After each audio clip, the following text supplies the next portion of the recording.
In this part, I will discuss these short points: my hobby, thumbs, Rudy Fash, storytelling, because they share common topics such as bad habits, curiosity about body functions, and a prank.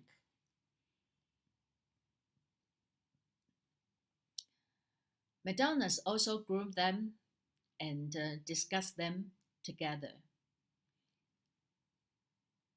The first point is about my hobby.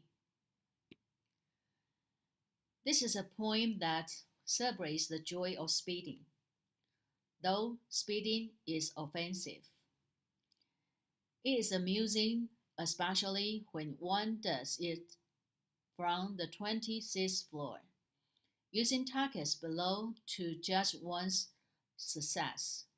The targets that the narrator uses are designed to make the spittle more obvious and offensive.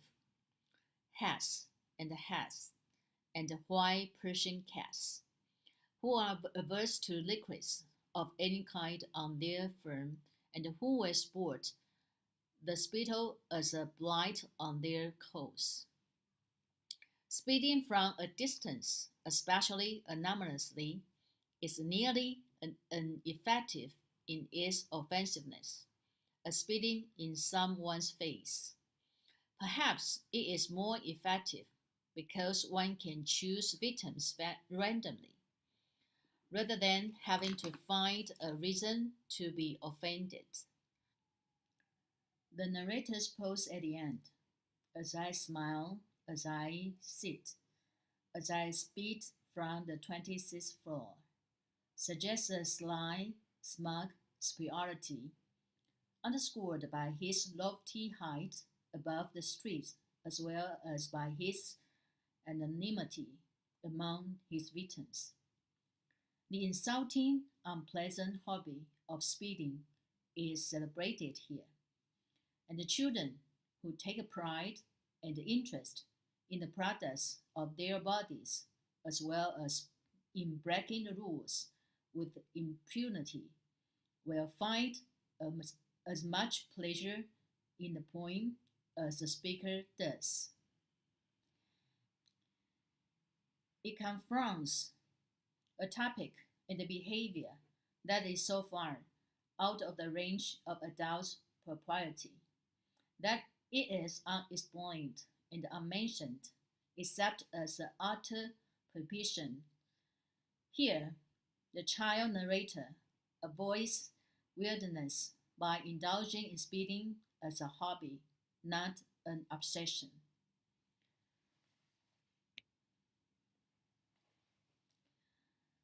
The joys of thumb sucking are celebrated in the thumbs. This illustration is also out of my imagination and a kind of imitation of Silverstein's style. Rudy Felshi. Who is Rudy Felshi? According to the speaker, Rudy Felshi knows how to belch. Because the rhyme, I think Rudy has the last name Felshi. In the speaker's eye, Rudy Felshi is a kind of hero because he is good at belching, but in his classmates' eyes, the situation is different. They think Rudy is a nasty, vulgar kid. Someday he will go to hell, or jail, or Canada. Why Canada? I think it's a kind of joke. To the speaker, Rudy Felshi is some kind of a hero. Every night before he goes to bed, he is the first one he says the prayer. So, different people have different ideas. In adults' eyes, the behavior of belching may be disgusting, but in the speaker's eyes, it is a cool and admiring behavior. This is the image of Ludifelshi in my imagination, also an interpretation of Silverstein's style. The next one is stone telling. I think the title is very interesting. How can a stone tell something? But after you read the poem, you know this is kind of instruction. An instruction to test if the window is open or not. If you hear the crash after you throw a stone, then the window is closed. I think all the readers, after reading this poem, cannot help but laugh at the end.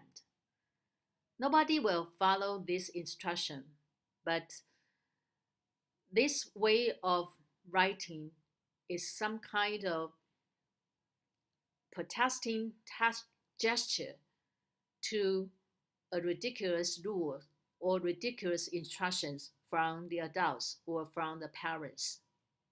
According to McDonald's, stone telling answer the question of the first line.